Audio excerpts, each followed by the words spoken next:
اگر کوئی عورت تمہاری طرف رجوع کرتی ہے تو پھر اس کی خاطر مر جاؤ، کیونکہ کوئی بھی عورت کسی مرد میں تب تک دلچسپی نہیں لیتی جب تک وہ مرد اس کی نظروں میں تمام مردوں سے عظیم نہ ہو۔ محبت کرتے وقت ہم سوچتے ہیں کہ جو ہوگا دیکھا جائے گا، لیکن پھر جو دنیا والے ہمارے ساتھ کرتے ہیں وہ دیکھا نہیں جاتا۔ منہ پر مار دی جاتی ہے مخلصی اگر مفت میں میسر ہو۔ ہاتھوں پر، کتابوں پر، درختوں پر کسی کا نام لکھنے سے کوئی اپنا نہیں ہوتا۔ محبت کرنے والے کبھی چاہنا نہیں چھوڑتے، کبھی پرواہ کرنا نہیں چھوڑتے۔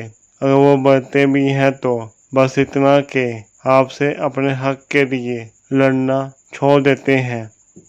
میں نے اکثر لاڈلی اولادوں کو دکھوں کے ساتھ در بدر ہوتے دیکھا ہے۔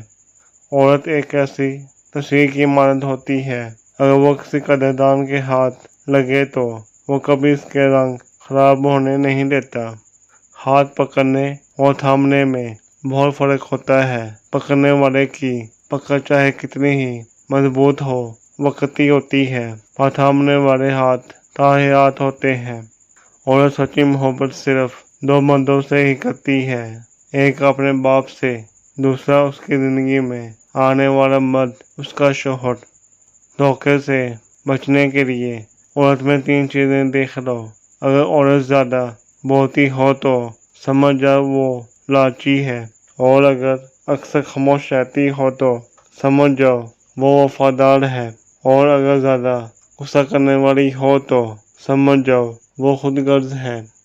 کسی نے کیا خوب کہا ہے کہ اگر آپ اپنے تعلقات کو خوشگوار اور دیر پا بنانا چاہتے ہو تو ضروری ہے کہ آپ کی یادداشت محدود ہو۔ تو فرینڈ، آج کی ہماری یہ ویڈیو ختم ہوئی۔ ملتے ہیں اگلی ویڈیو میں انشاءاللہ۔ اللہ حافظ۔ امید ہے دوستو ہماری آج کی یہ ویڈیو پسند آئی ہوگی۔ مزید ایسی ویڈیو دیکھنے کے لیے ہمارے چینل کو سبسکرائب کریں، لائک کریں اور دوستوں کے ساتھ شیئر ضرور کریں۔ شکریہ۔